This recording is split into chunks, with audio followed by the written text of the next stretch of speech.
नमस्कार मु वर्षारानी मल्लिक ओडिशा रु आसी प्राय 3 वर्ष रु अधिक तमिलनाडु जय मिल्स रे काम करूँ। घरे बहुत परिस्थिति खराब था। रिसेंट बापा डेथ होता मुंड किसी काम ही करूना कौन करी कौन ना निजर पाठ पढ़ा घर परिस्थिति माने बापा को जीवार किसी दिन भी जाई नथिला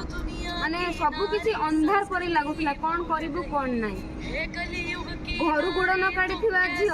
भद्रक छाड़ी ओडिशा छाड़ी निज स्टेट छाड़ी आउट ऑफ स्टेट रो काम करी एटा भी मुझे भाभी नी जहाँ भगवान को मुझे धन्यवाद देमी ए कंपनी की मुझे थैंक यू जनइनी एत सुंदर मत गोटे कंपनी मिलला जहाँ मुझे काम कर निज गोड़ार निजे छिड़ा हो मो निज पाठ पढ़ा मुझे कम्प्लीट कर मो घरे जहाँ भी परिस्थिति खराब थिला असुविधा सुविधा थिला सब क्लियर कर मो निज इनकम रे मो द्वारा जहाँ संभव मो घर पर मो फैमिली की मुझे सपोर्ट दे पारी आउ मत कौन दरकार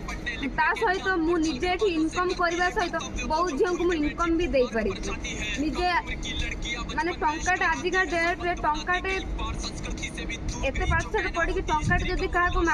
मागू ना बहुत कष्ट लगुच बापा माँ एत कष्ट करे कि पाठ पढ़े आज मत टंकाटे मागिया पड़ू जहाँ मुझे निजे इनकम करने सहित मो निज खर्च मुझे पार्टी निज पाठ पढ़ा क्लियर कर पार्टी सबू प्रकार फैमिली को मुझे सपोर्ट दे पारी थैंक यू जन जय जय मिल्स जहाँ एत सुंदर मत गोटे अपॉर्चुनिटी देते।